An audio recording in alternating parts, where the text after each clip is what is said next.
Esse caso do Lula falar que o Vladimir Putin, o ditador russo, poderá vir ao Brasil mesmo com um mandado de prisão contra ele, vai dar pano para manga e ainda vai dar aso a mais um pedido de impeachment contra o Lula.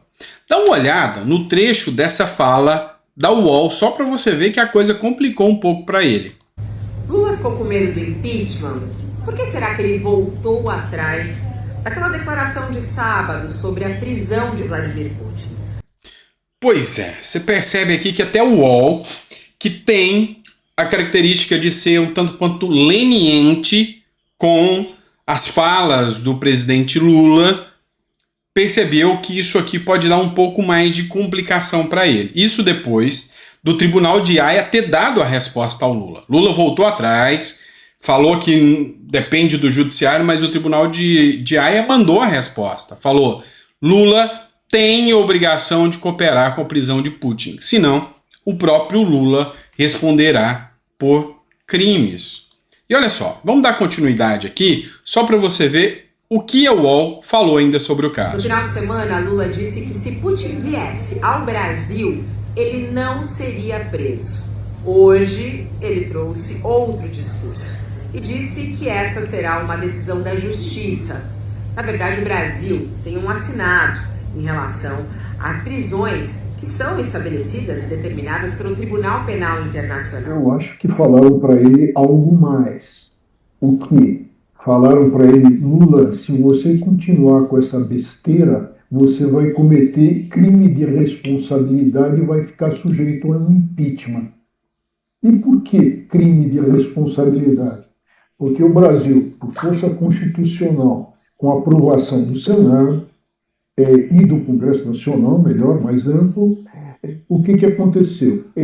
O Congresso aprovou o Tratado de Roma, que o presidente da República do Brasil, à época Fernando Henrique Cardoso, em julho de 98, subscreveu o tratado junto com 120 outros países. Atenção, 128 países.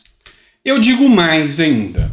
Lula já cometeu crime de responsabilidade ao atacar diretamente uma instituição internacional da qual o Brasil faz parte dentro da sua própria Constituição aprovada, tanto pelo Congresso Nacional e sancionada pela Presidência da República.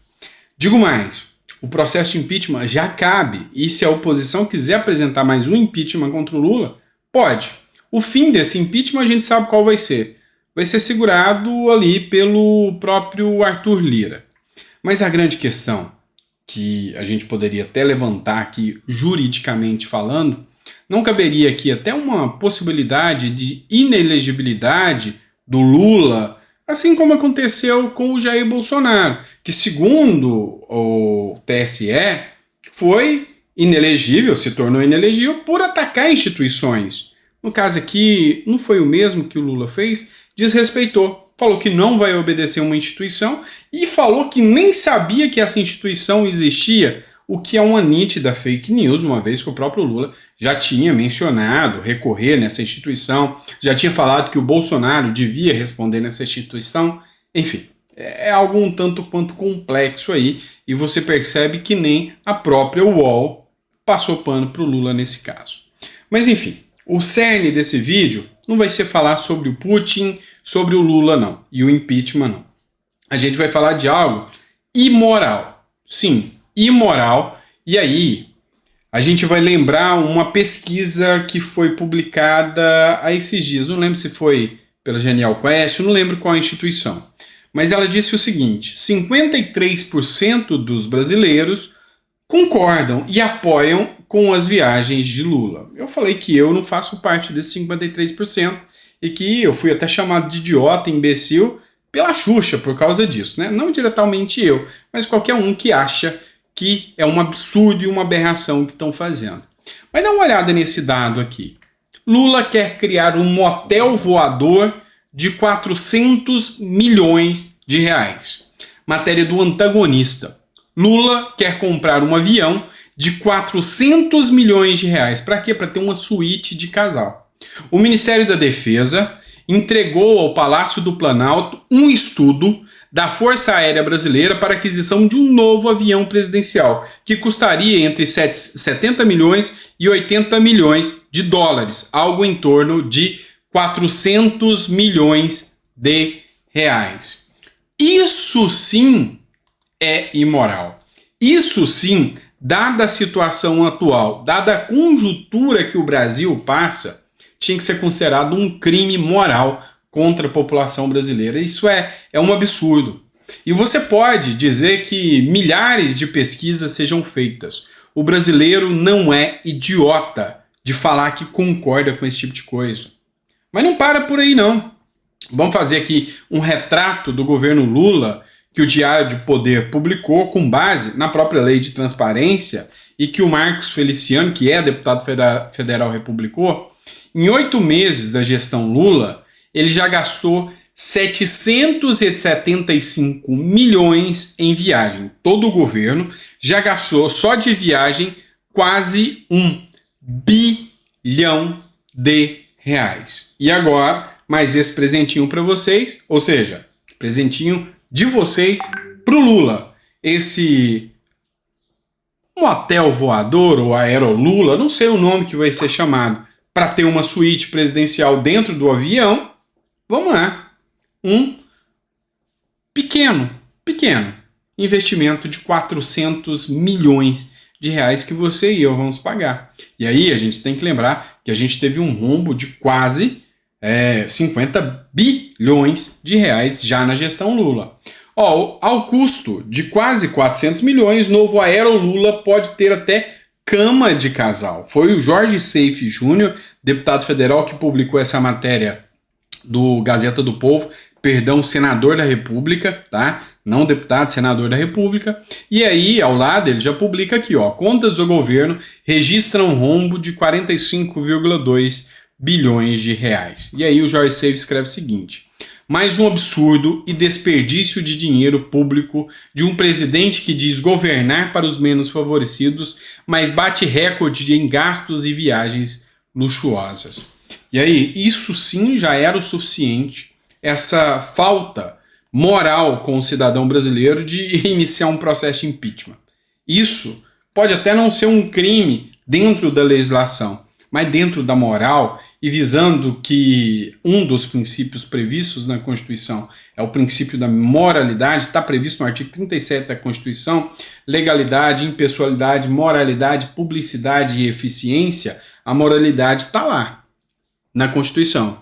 Nessa ação de um avião por 400 milhões, a moralidade não está aqui. E queira você goste ou não, seja você apoiador do Lula ou não, esse escárnio quem vai ter que pagar somos nós. E isso é com toda certeza uma aberração. Mas não para por aí.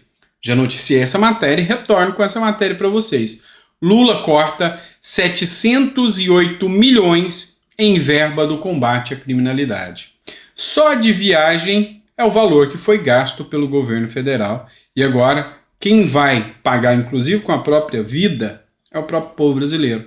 Porque reduzindo os gastos no combate à criminalidade, o ladrãozinho de celular vai pegar você, é seu filho, é sua família.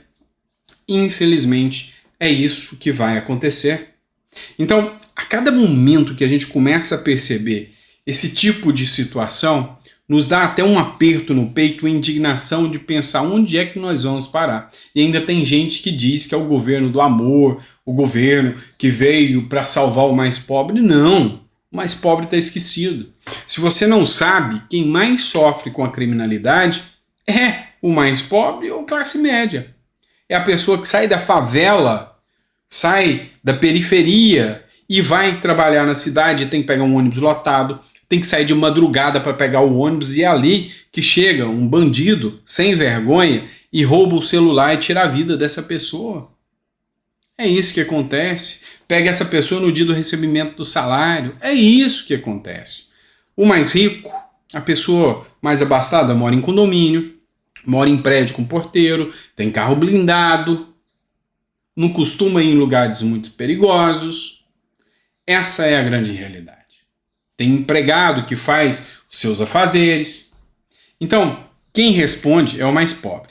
E aí, em resposta, a oposição fez mais uma convocação. Mais uma. Não sei se vai ter resultado, mas é mais uma. Flávio Dino foi convocado, vai ter que explicar a retirada e o corte dos 708 milhões do combate à criminalidade.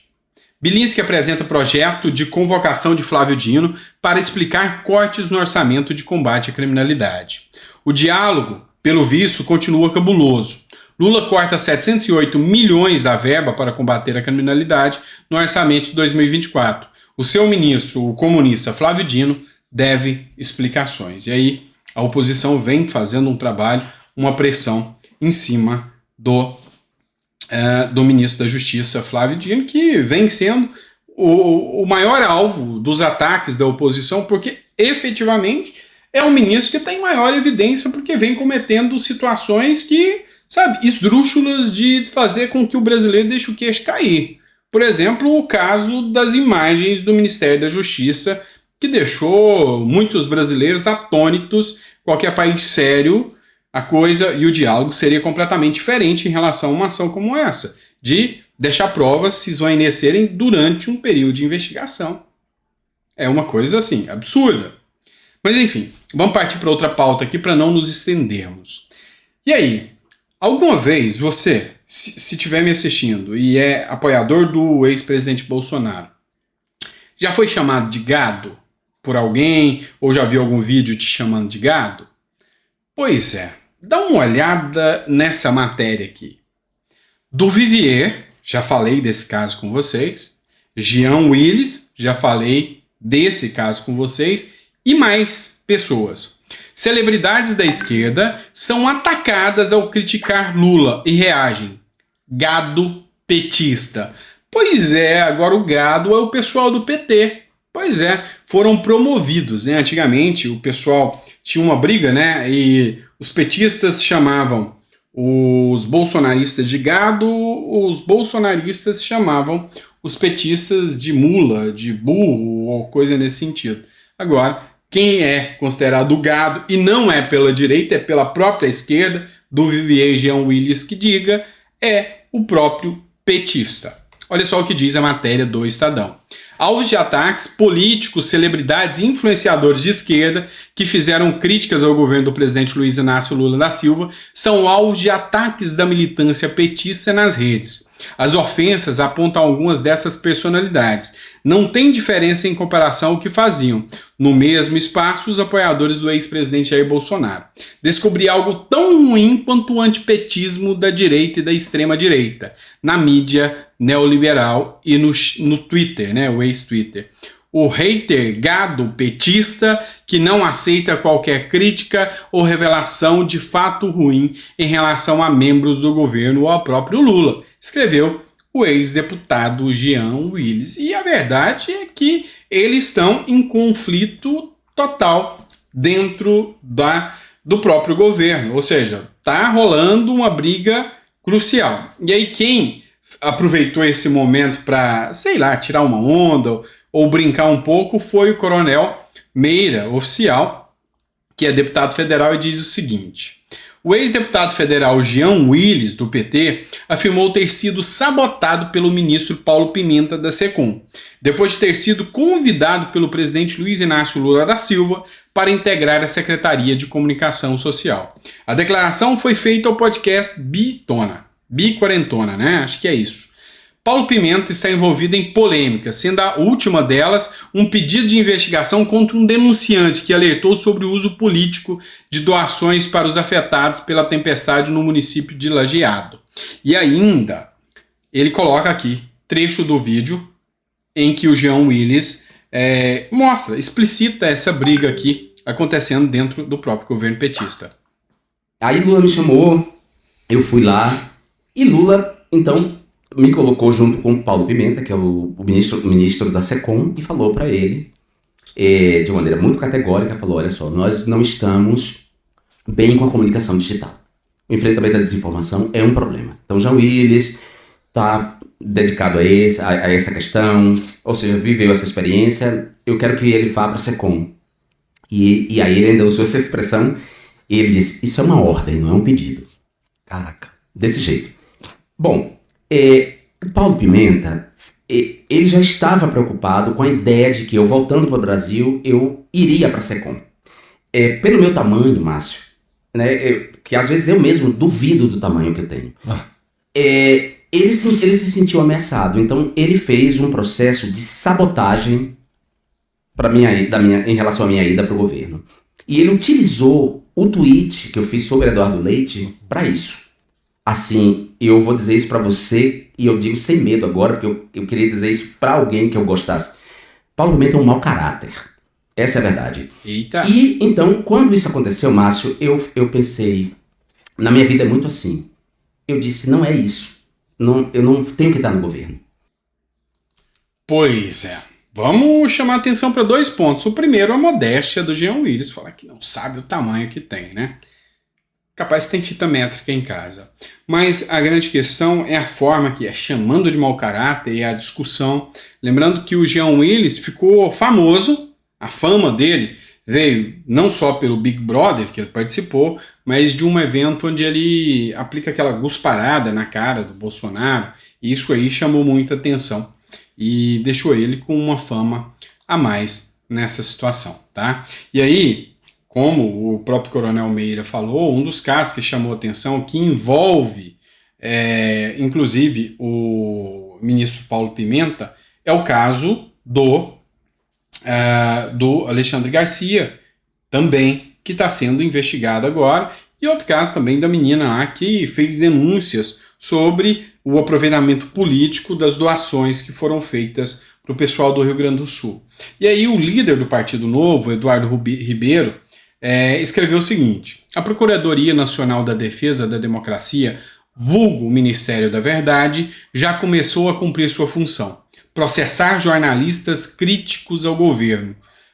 Qual nome se dá ao governo que usa a polícia, o judiciário e todo o aparato estatal para se perseguir e calar opositores? E aqui ele cita a matéria aqui que a IGU entra com ação contra o Alexandre Garcia, alegando aí a desinformação. E assim, a gente vive tempos tenebrosos, a máquina pública, o sistema todo hoje está preparado, está organizado para todo aquele que fala contra o sistema, que critica o sistema, e o Partido Novo vem fazendo esse trabalho bem coerente de estar tecendo essas críticas aí.